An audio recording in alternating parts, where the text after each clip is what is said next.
Hey everyone, thank you for joining this talk today with Junction 2 on Speaker's Corner. The talk is titled The Future of Digital Events, and after the year we have had, I guess it's a very fitting topic for many people to be discussing.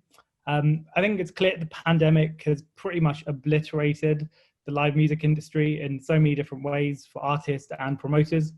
And as a result though, what we've seen is there's a lot of innovation taking place with artists and traditional events kind of exploring new business models and looking at how digital can really become a key part of their future strategy. No one would have really thought that in 2020, Fortnite, Sansar, and Twitch would be some of the main places where you're going to watch and hear live music.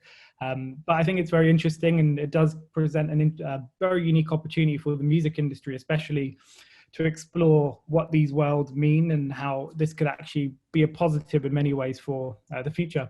So over the next 45 minutes to an hour, we're going to be speaking to some of the best in the industry to learn more about what this space looks like and share some interesting thoughts and case studies. So I guess to kick off, David, do you want to just introduce yourself, who you are, what you do?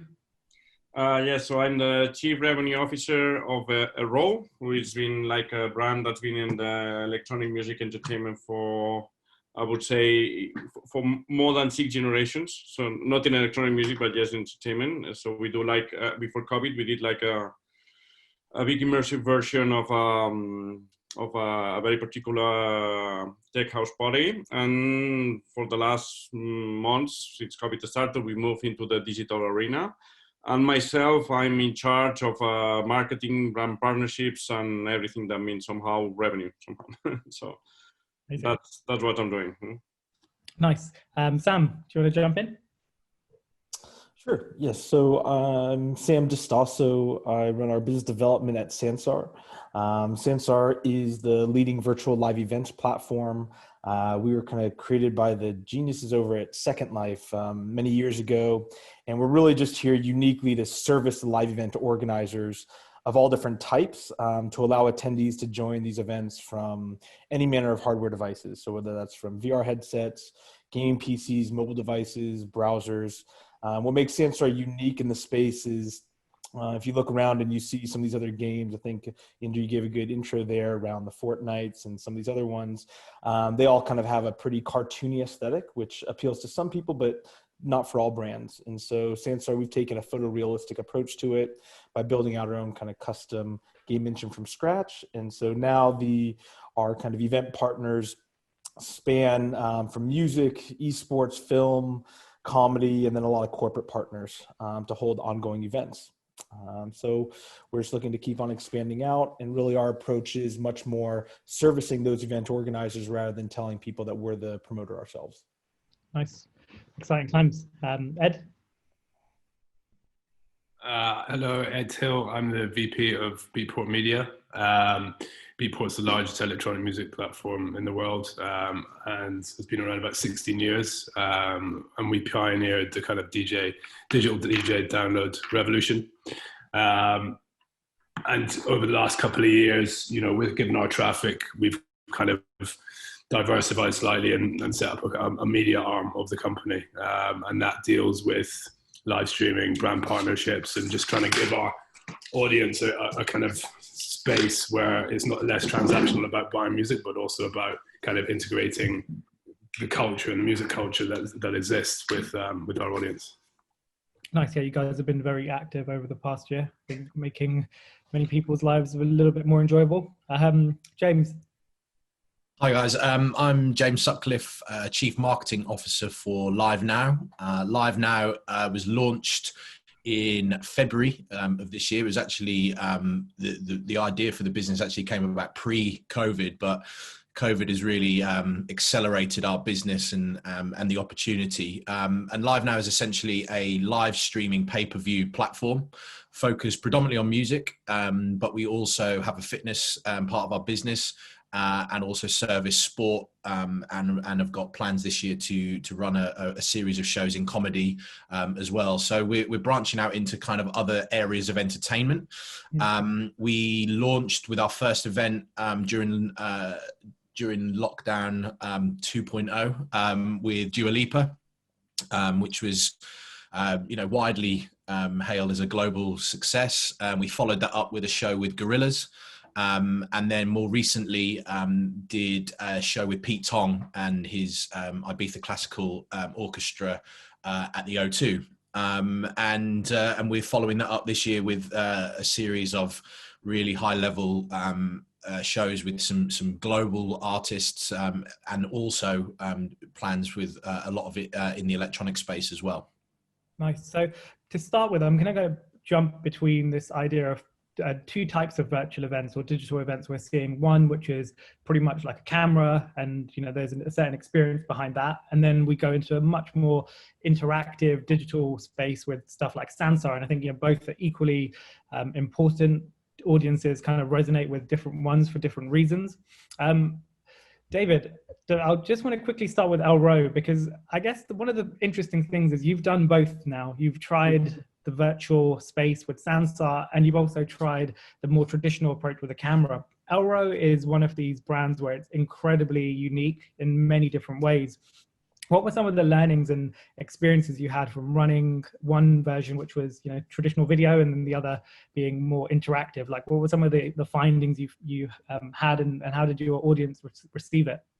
So we got the chance that we did a lot of shows during the pandemic. So we did a lot of learning. So we started from the very beginning with a very basic session from home with DJ big names, and just from the first one that we did, we already felt that something that we need is the same thing that you need in the real world. You need more interaction. People.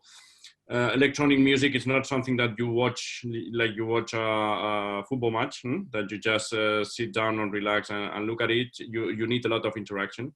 So even with a regular streaming camera, the first success of things that we did, actually, it was a collaboration with Beatport in the technology behind it.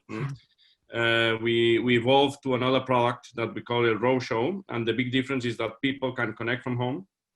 And we put them live and they can interact. So we can propose games. It depends, as we have different themes, but we put games on the script. We put even contests that you can do live, and people could interact the same way they interact in the real shows that we do. Actually, we use the same team that is creating the games on the real world to create those games, and with a very simple I would say technology interaction. So people were connecting through a Zoom room directly to the stream. They could have their 2 minutes of I would say of fame. As we got a big audience. So if you were having the best, let's say the best outfit, or you were having the best dance move, you could be on the screen. So that was like a first step. Then we moved to VR. But one thing that we saw is if you play with electronic music, people want to have an interactive kind of experience. It cannot be just watching. It's not enough for our kind of music or for our kind of industry. And there's a lot to do. I think that we just started in 2020. Not only us, a lot of brands, and I think there's still a lot to explore ahead, but everything that we're going to explore is going to be on the way in the interaction. Nice. So you need people to feel that they are part of something, that they are experiencing something else than watching just a stream. Yeah, I think it's interesting that this point of community and how that also reflects back to this idea of interactivity and what does this experience become as opposed to being a static stream. I think there's definitely a lot to explore in the future for that. Ed, I wanted to quickly touch on Beatport. You've been super consistent over the past year in terms of with the Reconnect series and the number of live streams you guys have been putting out. Can you just talk a little bit about why you kind of decided to create these events? And also, I want to move then also just touch quickly on the money you raise for charity, and then also flipping that back to how this actually generates ROI for Beatport. Because I think for many people, they see the live streams and it's really interesting, but I think there's also a very smart mechanic behind it, that how the streams actually support the artists as well. So can you just touch a little bit about the strategy there? Yeah, sure. So, I mean, we were kind of streaming last, in 2019 as well. And, my background was from streaming. So we came in and we had a couple of festival partnerships. We did Creamfields in the UK and BPM in Mexico, and those were going well. But obviously COVID hit. on the day that I was in San Diego filming Cross Festival. And, I flew to LA and, lockdown was happening, and we just thought, how are we going to keep these artists playing, and what can we do to kind of unite everybody under one roof when everyone's at home. And so we came up with this sort of WeConnect idea, this global house party. And, it took us a couple of weeks, and we put it all together. It was 36 artists from around the world, all live, one after the other. So it was a huge undertaking, but the response we had was phenomenal.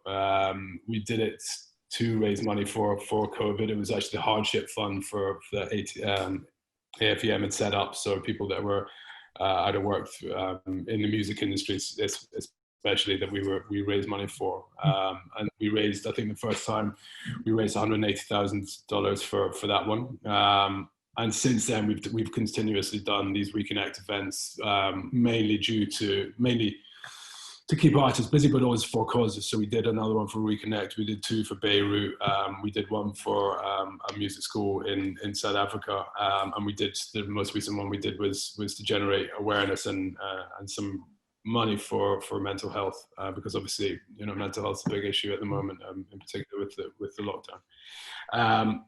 So over the past kind of 9 months to a year, we've really elevated. We've worked a lot with Twitch to kind of build this kind of this weekly content strategy with these tentpole events interspersed, and we work with a lot of festivals like LWE and Creamfields, and the strategy it wasn't really, ROI in terms of monetary value, but it was been a big brand building exercise for us. And also, it's given out, we're in a unique position where we work with labels and artists and we sell their music and things. So it's like, how can we, support them in this time and keep them interacting with their fans and keep them relevant. And this is a big part of what we were doing. And then, in the background, we built this extension where we run audio software. So we do track IDs, live track IDs. So we built an extension on Twitch, which also lives on Beatport.com, where when audio fingerprinting is run, it's connected to Beatport. It has a buy now button. You can go in, everyone watching can look at the playlist and buy the track straight away. So on the flip side to that as well, it's generated nice revenue for the artists and the labels that are all not touring because of the pandemic. Nice, yeah, I really like that. James, touching on LiveNow, I guess it's a pretty new name for many people in the music industry, but you've come out with some pretty big partnerships and some cool events there. I think I saw Gorillas on the homepage at one point. When we get back to normal, do you think physical and digital are going to be working together? And this kind of production value of the shows that I've seen you guys putting out, it seems to be like it's not necessarily just a stream, but it's it's a little bit more premium in a sense. I guess the model is a pay-per-view type model. Can you touch on that a little bit in terms of like physical and digital and how you see LiveNow fitting within that kind of ecosystem? Yeah, sure. I mean, we none of us have a crystal ball, of course, but the plan for LiveNow was, it was set up pre-pandemic, and it was always the aim of the business, and the kind of the model was to supplement and layer over and support real world events. I think where we're going to get to after the pandemic, and certainly for a long period after, year and a half, 2 years, who knows, but I think the way that artists in particular are going to will tour will change. Some of the conversations we've had with the likes of Live Nation, etc.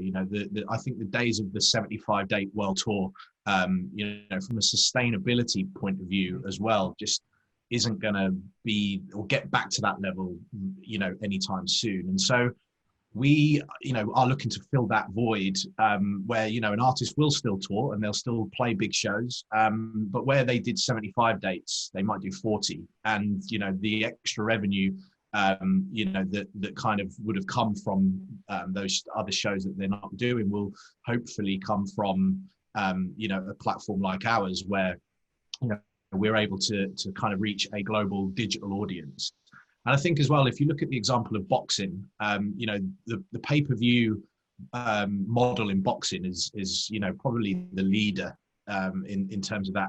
The way that, you know, 80,000 people will go to watch a fight at Wembley, and they'll sell 10 million pay-per-views around the world. And what we're trying to achieve, and the way that we shoot our content, and this is the kind of the evolution of what we do as we learn and go, is creating a moment in time that people want to watch, because it's like in sport, you have that moment. Once that moment's gone, it's gone. That's why people will pay pay-per-view to watch a boxing match, for example, or UFC, because it's happening there and then, and it won't happen again. So the way that we're creating our content isn't just sticking a camera at the back of the venue and filming the performance head on. We're creating almost kind of, it bridges that gap between high-end music video, musical theatre, and live performance. And, you know, in the Dua Lipa stream, for example, you know, we had a huge section before the stream even started, which is a whole load of behind the scenes.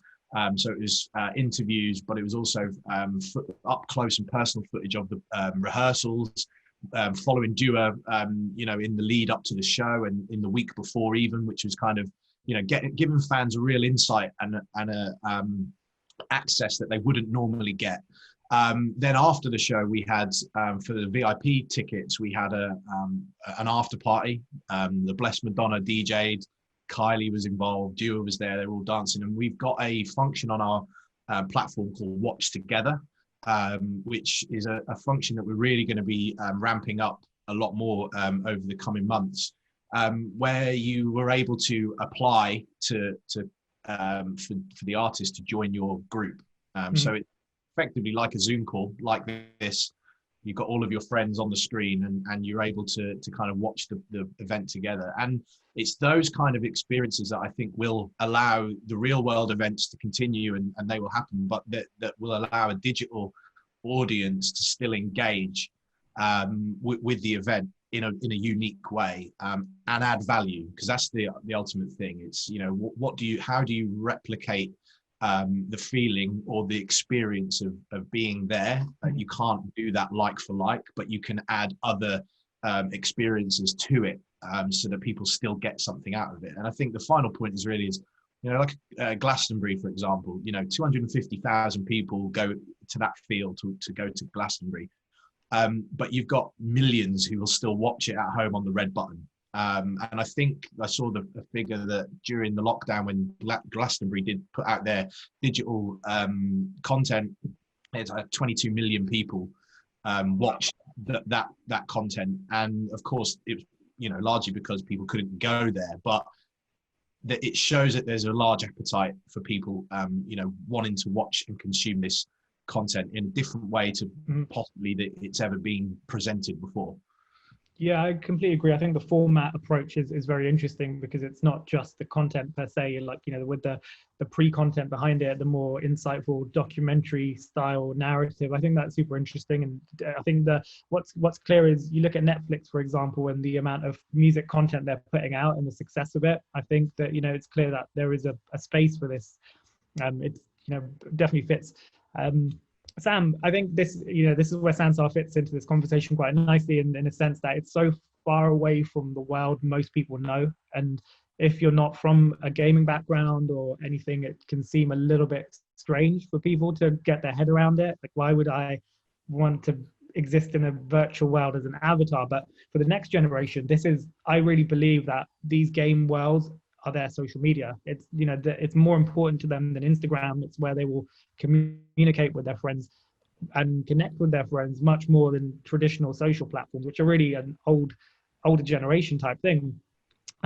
Where does Sansar fit into this whole world? Because you are an interesting hybrid of a game and events platform in some format. So yeah, it'd just be interesting to hear your thoughts on, you know, how Sansar is shaping the future of this kind of digital events space. Yeah, you're right. It's a new space, and there's kind of a lot of moving pieces there, a lot of new parts to it. I think what we found is, if you look at it kind of on a spectrum, right? So if you think about, to your point, kind of, Inder, if you say, hey, you have traditional kind of social media and kind of where that's at. And if you look at Sansar, sort of on the opposite side of this, where your avatars, it's fully immersive. It might be, you're in these photorealistic environments, kind of like what we did with what we did with Elrow, but then you're interacting with other people. It's, you know, I mean, you've taken the red pill and then maybe you took another red pill, you know, that's kind of like the full experience that you get there. So our main goal is we already have the whole metaverse piece. That's all kind of done. Like our metaverse is built out and continues to kind of be built on top of itself. What we're now doing is we're sprinting to make it more and more familiar and easier access to a more mainstream audience. So that includes additional music genres, to include people that might not be technophiles, might not be gamers, might not even be part of this kind of younger digital native kind of audience, but still love these bands, love this music, love that kind of content. And how can they kind of come and join in? So that's where what we really focus on is we take this, you know, that service provider oriented approach of, we don't know exactly what kind of experiences every fan is going to want for every type of artist. So instead, we're not going to pretend to be the experts there. We want to work with the partners who do know it really well. So that's the LWEs of the world. That's the Elrows of the world. That's even, I mean, the Beatports. And, you know, when we worked together over the summer, it was very much Beatport guiding where should those cameras be placed? How should that look? And so our goal really is to not say that we're going to be the ones telling all these people in the middle, kind of that middle of the adoption hump, how they should, you know, what this content should look like, but instead saying, okay, well, we already have that really far into the spectrum, the metaverse and all that kind of built out. Let's now make it much more accessible for this whole middle group. How can you do that? Well, let's provide the promoters with the right tools that they need to be able to put on these events so they know what kind of experiences their fans want. And so that way, if you might want to come in, just have more of a passive viewing experience, as you kind of get more and more understanding of this whole space, you can now join from a web browser, you can then join from a mobile app, you can then join on a gaming PC. And if you really want that full-on experience, join the VR headset and you just become your character. And I think that's really where we kind of see it going more and more, where it's, Sansar did things a little bit backwards in some ways. So we built out the really hard, the really out there, crazy part first. And now we're building out the kind of bridge to kind of connect those two worlds. Yeah, super interesting. I remembered we're involved with the first Lost Horizon event, and it's super interesting trying that in VR, because after about 5 minutes, you kind of disconnect from your body. And I think that experience, like when people actually have it, you can see the true potential of it. I think to get really close to the artist, to get close to the fans in a way that, you know, you technically can't do in the real world. I think it does bring a lot of interesting opportunities.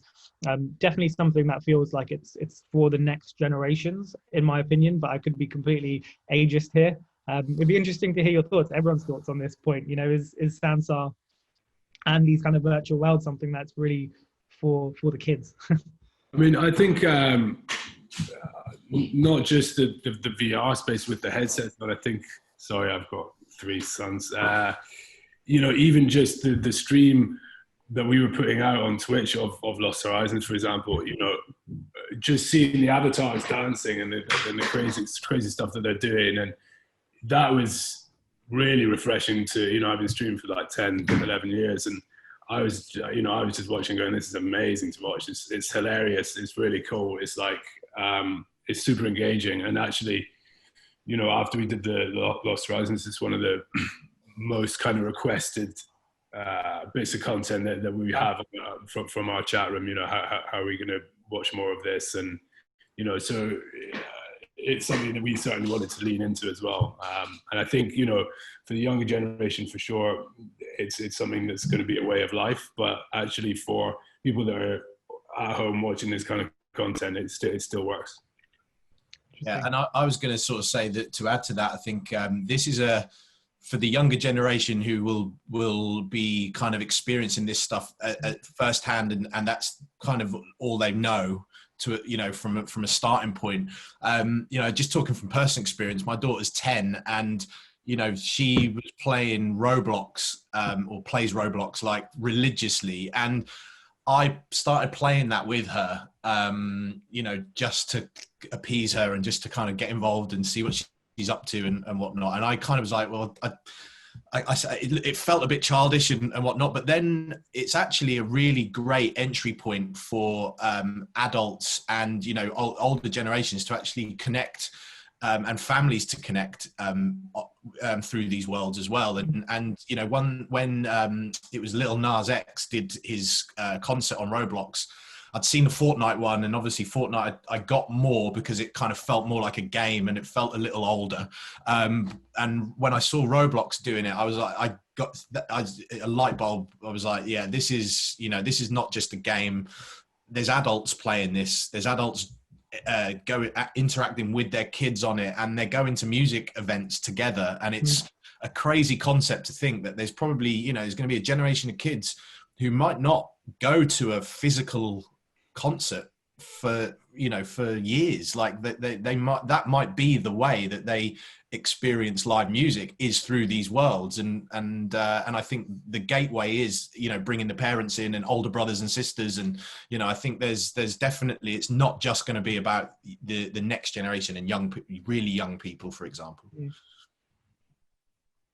That's super interesting. I love the point about the kind of parents connecting with their kids through it as well. It's something that you might not necessarily see as so obvious, but I remember just flicking through LinkedIn, a lot of parents were sharing this content around the Lil Nas X experience and saying how fun it was basically to kind of connect with their kids through that format.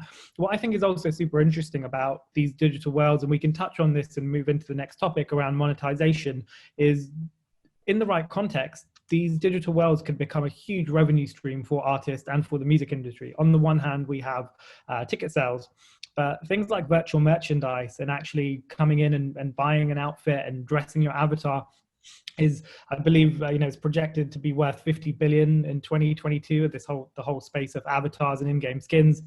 Fortnite generated 1.9 billion last year just from, you know, the sale of these kind of items. So it's super interesting. I'd just be good to hear everyone's thoughts quickly on this point on monetization. I guess not necessarily just within gaming, but within virtual worlds, and we can kind of silo into that topic. You know, how do you see it? Do you think this is going to be an important revenue stream in the future? Is it kind of here to stay as part of, you know, the financial plan for an artist or an event? So I think, guys, that just to give my opinion, I think we have to learn a lot on gaming, because the gaming industry, they have built an empire the last 5-6 years with in-app purchases, right? So they let you in for free. Most of the games, like it doesn't matter, Fortnite, that they let you in for free, and then you pay for in-game experience. One of the big parts of the games is customization. So people pay a lot of money just to have a different character. And the other, like, big universe, it's about having like different features, weapons and things like that.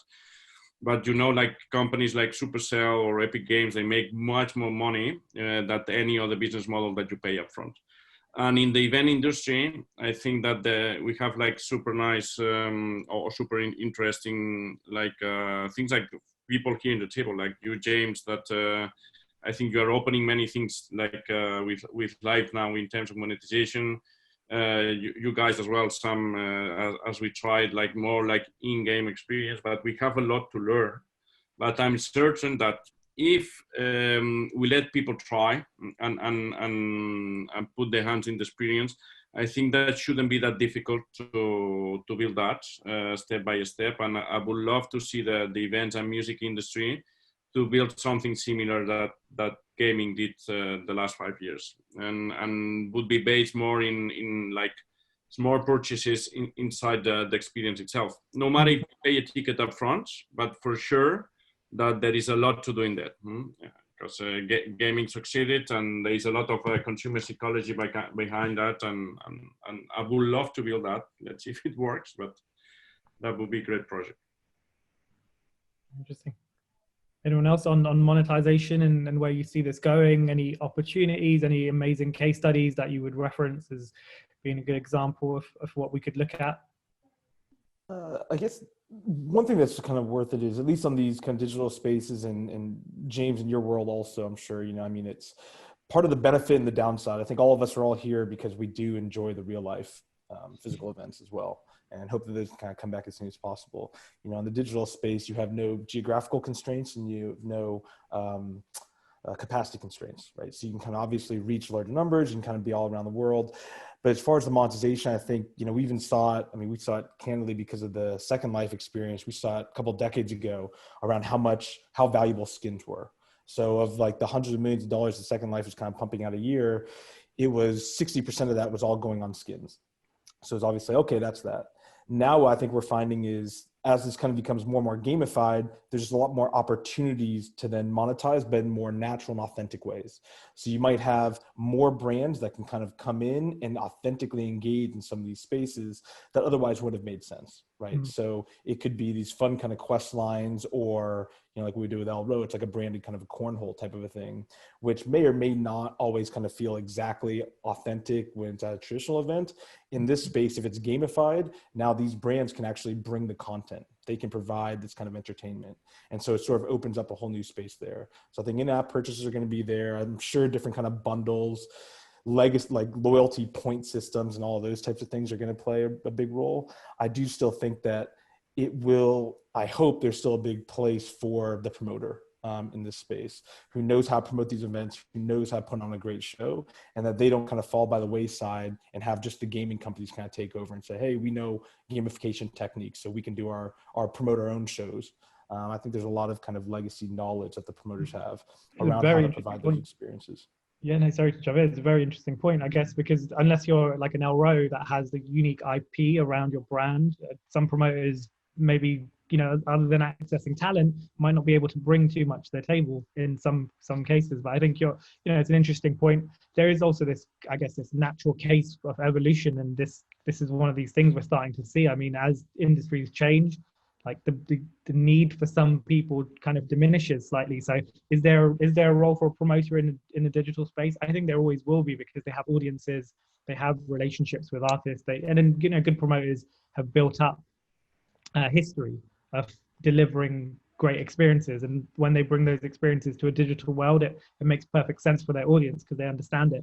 But yeah, very interesting point. I wanted to touch just quickly on this avatar piece, just to kind of wrap that up. One of my good friends, actually, I'll give him a shout out, Ryan Gill, who runs a company called Crucible. He was kind of been talking a lot about this concept of direct to avatar, and it really kind of blew my mind a little bit of what he was discussing. And we were talking about this a few months ago, and it does seem like this, especially within gaming, the amount of money people are willing to spend on their virtual selves is going to continue growing. And I think if it's one for the next generation, that they're very open to investing money on a virtual experience, and that's it. And maybe the future generations will kind of manage their money in these two ways, where it's what you spend in the real world versus what you spend in the virtual world. And that's something that I think the music industry should be thinking about, and digital events seems to be like a very natural place to be aware of that concept. Yeah, if anyone's got any thoughts on that piece. Well, I mean, just from how much it cost me while my daughter watched Travis Scott, I think I can comment firsthand on how powerful that is. And from a child who'd probably not even heard a Travis Scott track before that, it was happening in Fortnite, and all of her friends were there, and it's peer pressure, and that whole it's no different to in the real world, going to events and having to, wear the particular brand of trainers, or, whatever it is. This is just an iteration and a modern version of that. And I think that power, the pester power that comes with it, of course, I'm talking there about a much younger audience, but I think even as older audiences get involved and become kind of more au fait with using this technology or being involved in these worlds, it is, people just want to be accepted. They want to, there's people that want to lead and want to kind of show off, and brands have got a real opportunity in there as well. I think, from a, fashion in particular, I think there's a huge opportunity for sure. Yeah. Completely agree. We'll jump out of monetization for a second. We might silo back in around the brand conversation. Talk about community for a second, and what does that mean with digital events? I think it's clearly, with many people talked about actually during lockdown, the first lockdown, about this kind of Zoom fatigue, and then there was also a fatigue around like live stream fatigue for many people, and it just became noise around the space that you kind of, yeah, it's another live stream and not many people cared. But I don't think that's completely true. I think like there's always a moment in time for someone that wants to join on a live stream. But can we, like, anyone's thoughts on this, like examples and how you brought community together? I think, James, you touched on it with the kind of group watch function. Any other ideas around how you can really build a community using, like, through digital events? I mean, I'm happy to go on just to kind of elaborate a little bit more on the Watch Now function, and that is going to it's unique to our platform in terms of the stability. Other platforms do offer it, but we've kind of because our business is part of a group where we've also got a big sports platform as well, and it was kind of pioneered there about 10 years ago, maybe a bit less, but we brought it over, and it really allows us to allow large groups of people to share the moment together at the same time. But what we found is through a combination of that and the live chat, which is obviously moderated, but we found that people actually hung around after the gig, like after the Dewar show. We, looking at the data and the users, there was people actually hanging around to chat and to share sort of stories, their favorite bits of the show. We've also kind of found where there's almost kind of like a customer service job is being done for us in a way as well, where people are struggling or got a question about how to do something, I can't hear it, or I can't see this, and people, people naturally want to, humans by nature, we want to converse, and we want to, community is important. And so, it's a basic level at this stage, and it will grow. But I think, we've, by almost kind of by accident in some way, by even just allowing that functionality, then the community kind of takes its own path in terms of the way it interacts with it and kind of interacts with each other. Yeah, we had, previously when you're streaming on kind of Facebook Live and YouTube and things, the community element is virtually impossible to get, the way it's set up and the way people comment, and it's just so hard to get even any interaction, even between the owner of that page and the audience. And actually, when we jumped to Twitch and started using Twitch more heavily, the community there is like a completely another level. People are, because of the frequency we stream as well, but people are there, they know each other, they know where they work and how they're doing and their favorite music, and they're suggesting things. And, like James said, we have kind of mods there who are now kind of our mods that kind of almost work for us, and they can, ban people and tell people who's coming next and show people exactly what needs to be done and who's playing and stuff. And it's, our community there is incredibly strong, the way that it's been kind of set up. And that's a huge thing that we haven't had before. And it's probably, one of our favorite things about our streams now. Nice. Yeah. Sorry, go on, David. No, well, something that you commented at the beginning, while for sure people, I think, at the very beginning of the lockdown, they got tired of so much offer. But what we've seen with the numbers, and if you come back with new stuff and you go from normal to interactive to VR, actually, for example, our audience numbers, the best, more or less always the last one is the best than the previous one, and the biggest numbers that we got probably were the ones with the Sansar platform, talking about the stream of it, not the VR. So I think that it's still growing, and there is still a demand, and numbers tell it. So it was more than 2 million uniques on the stream. That's huge for us, and like many people here in the room were involved in that. So look, as a personal opinion, yes, somewhere in April, May, or June, you say not another stream of another DJ at home doing the same. But if you come back with newer stuff, it's going to continue growing. And I agree with that as well.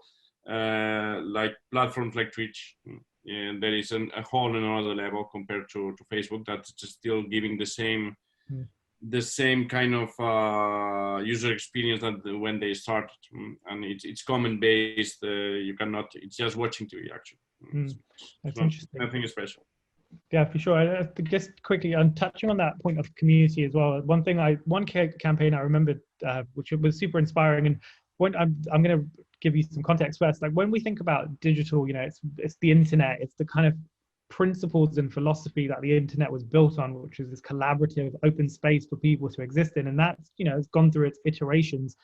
There's a few ideas in there that are really interesting, like open source, collaborative. These are, you know, big concepts.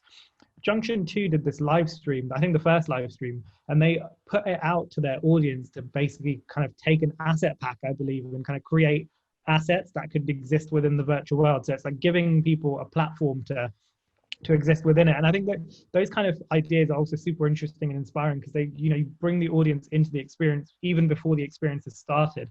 So when we think about the future of digital events, I do think it's, you know, it's as much as possible having the audience, you know, part of the creation process is really interesting, and actually, you know, opens things up, creates different kinds of people that maybe wouldn't have engaged with your brand, but, you know, are interested in other kinds of music. But okay, there's an opportunity to design something for a virtual world to exist in a festival. Like, these are really interesting thoughts that I think, you know, as the music industry should pick up on and start riffing and exploring. And, you know, things like Roblox, these are worlds that are built on those kind of concepts. You know, you can buy items, you can kind of remix them in your own way, and I think it's interesting to see where that goes, especially.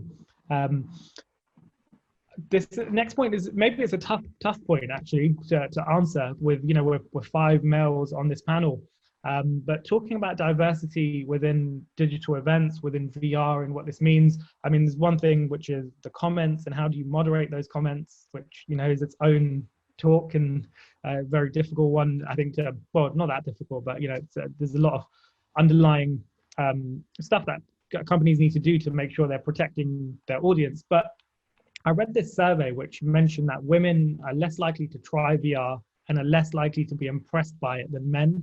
And alongside that, we also see stats that the number of women in leadership roles within tech and VR is increasing, but it's still known that this is an area that needs to be addressed.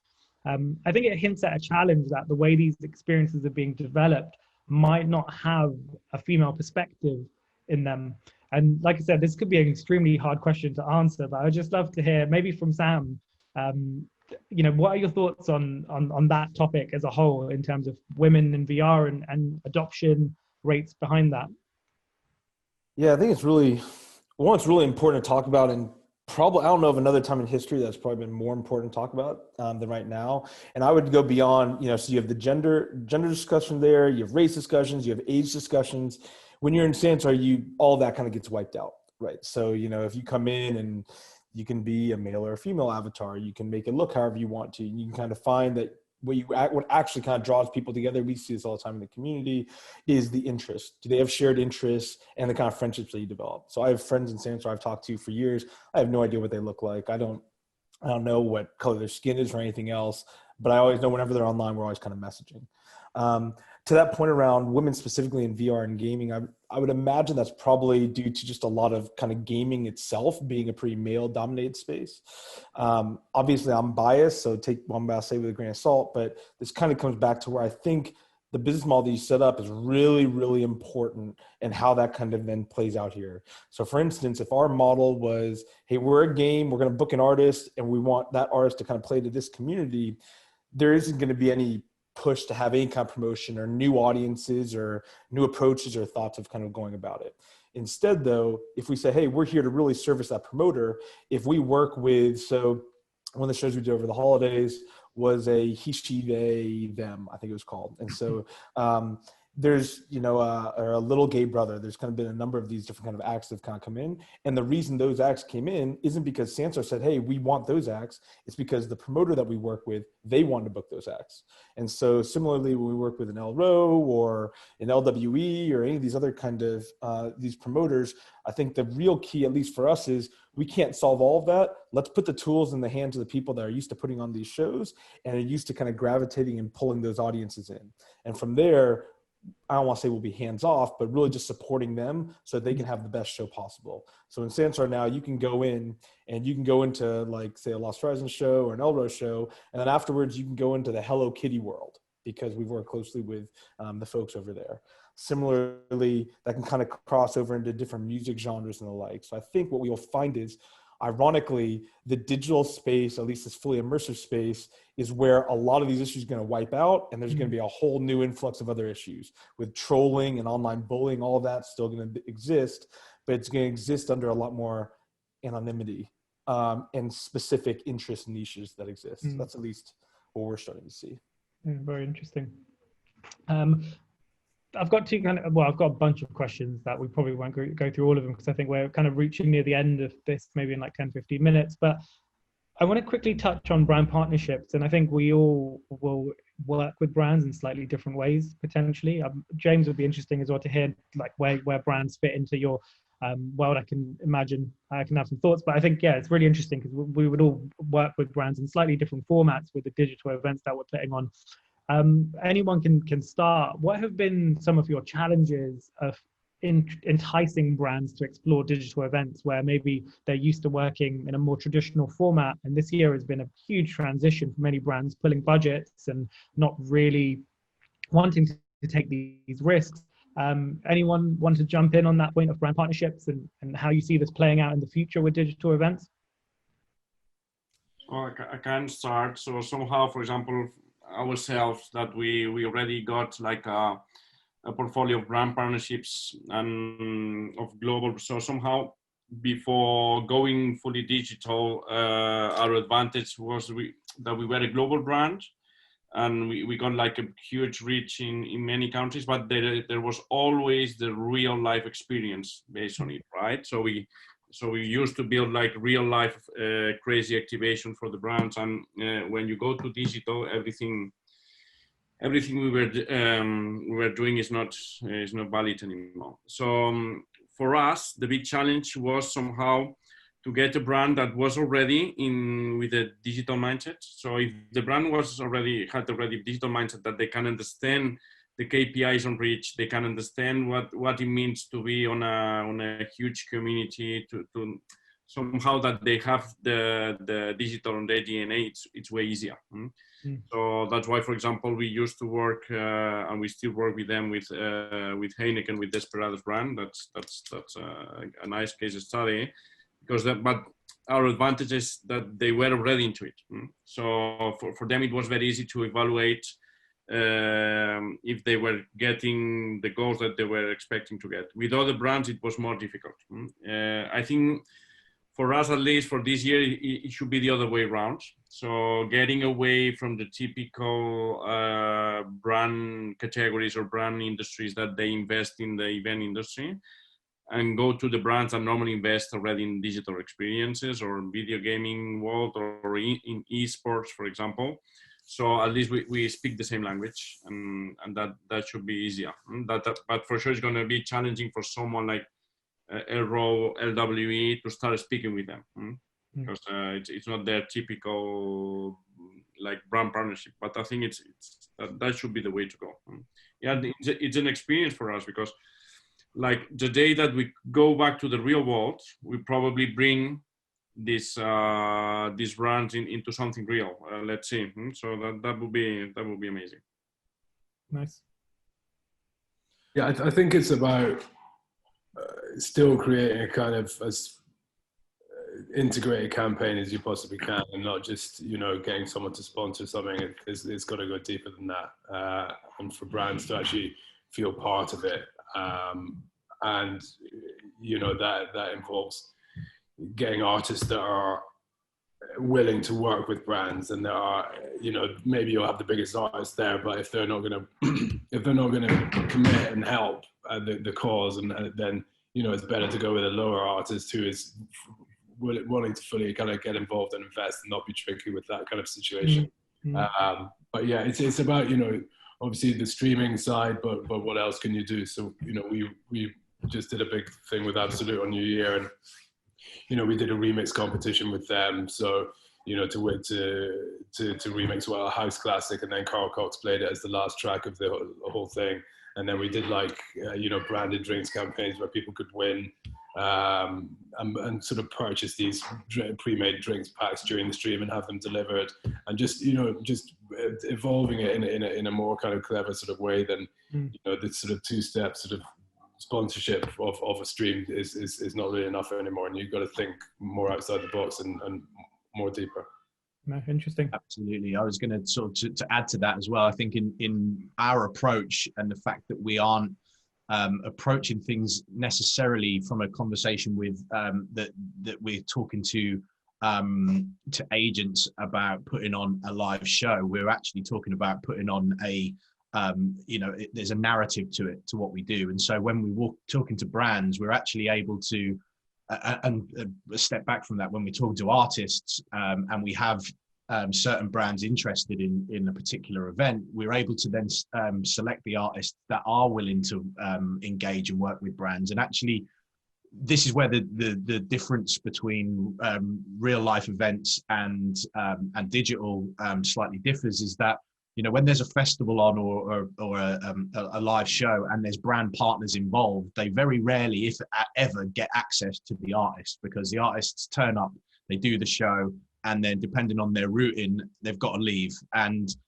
Or there's the other thing, is the artist just doesn't want to do it. You know, they just don't want to do it. But it's because those partnerships are quite one-dimensional a lot of the time. There's obviously exceptions to the rule, and Elrow do an amazing job. Having worked for a brand before working for LiveNow, you know, I know that firsthand, that immersive experiences in live can be brilliant.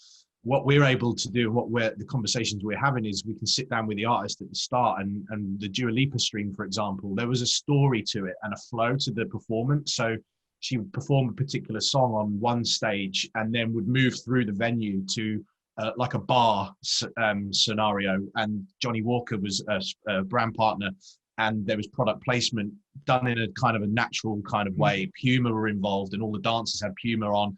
And that was obviously from a brand from a brand placement perspective. But from a story perspective, there's particular brands that have let's say a big push on sustainability, you know, and you've got an artist that has those sensibilities as well. There's a way then that you can create a narrative around the performance and the show and the creative to actually weave that message in, and then the brand gets a real kind of they're part of the show, they're part of the flow of it, and it's not just a badging exercise. You know, it's not just a watermark in the corner of the stream, and that's where I think digital and virtual events can add huge amounts more to a brand because of the flexibility. And of course then there's the accountability as well.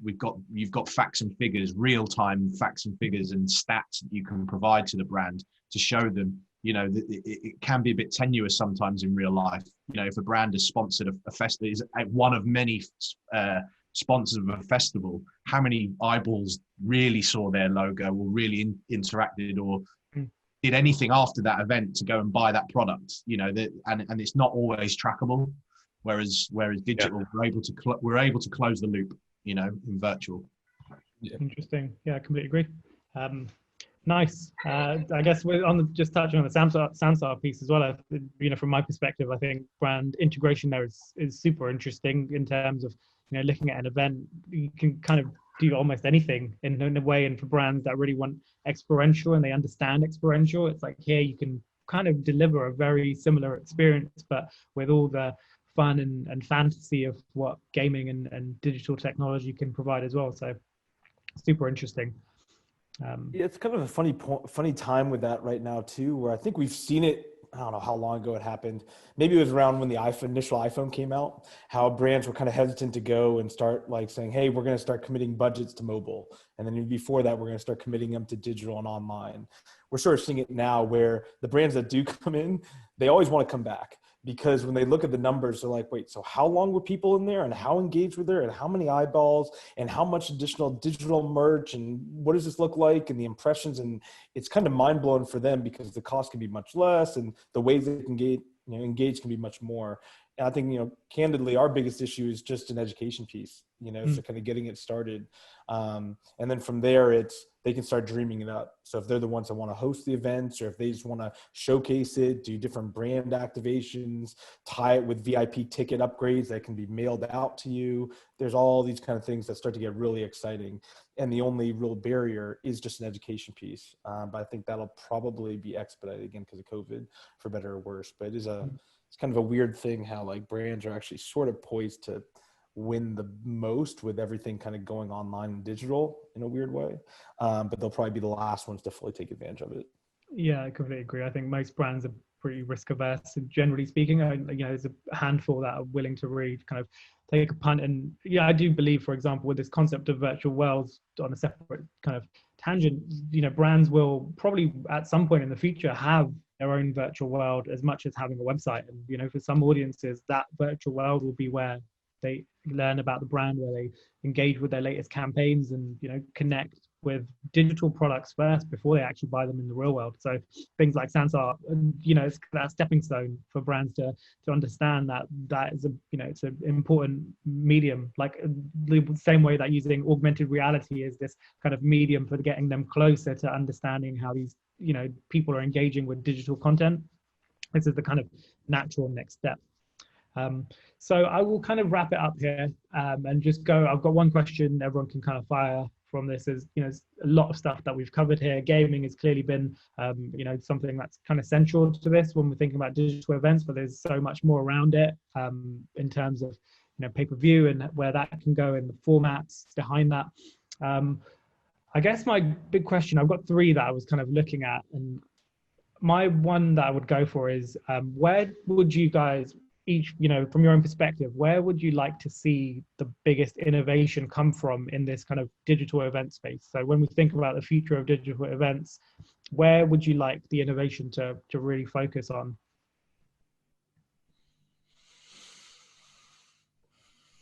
I will go first. I would say that we've been discussing about that, right? But the part of the community experience. I know that there are many things going on. There is a lot like brought to the table by Sansar, by LiveNow as well. But to see that really evolve, like making people feel not only that they are part of the show or the artist or whatever that the IP is doing, is that it's somehow they are interacting way better with each other. Like, I don't know, something that goes beyond connecting on a room, that goes beyond having a conversation. So making people feel that they are with the others somehow from home and having a social experience that goes beyond that. There's a lot done, but there's a lot to do on the community interaction part. Nice. Yeah, I agree. I think that's something that, and that will definitely help with what James talked about the sustainability and how do you put a tour on but not have to go to this place.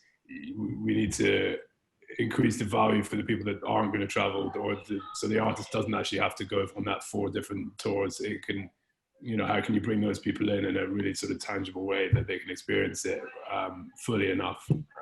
And yeah, a lot's happened now, but I think it's just the beginning.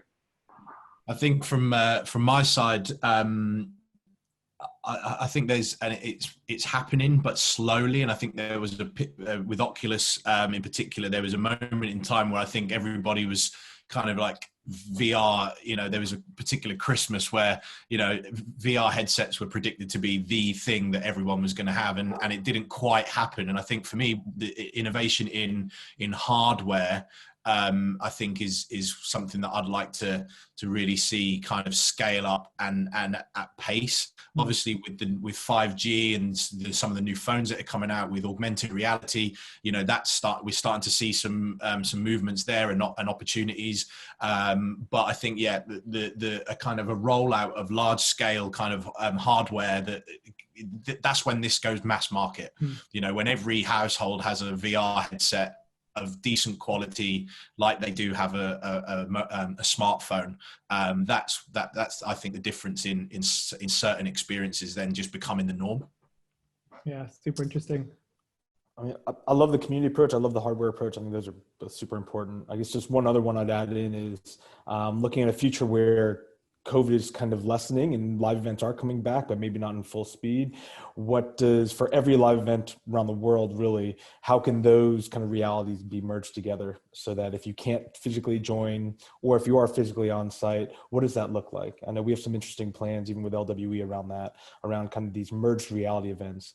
We've done some early ones with Monster Cat and some of these other partners that we have, Intel and the like, where, you know, fans can be in either real life or in the digital, partying or interacting together. Maybe the digital has some elements that you have to find in the digital space to then, you know, use in the real life space or vice versa. But I think doing those types of things, because again, I don't know, we're pretty big fans of the real life events. And so how can we make sure that the digital events are there to support those physical events and they work together when COVID goes away?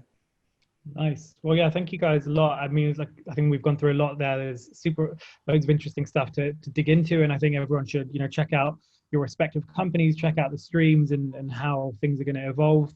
I will leave it on this one note. If you found this fascinating and you want to explore the rabbit hole, just Google the metaverse and just explore what that concept is about. We didn't touch on it because I felt it might go a little bit too broad and you know, undescriptive in some ways, but yeah, just Google that.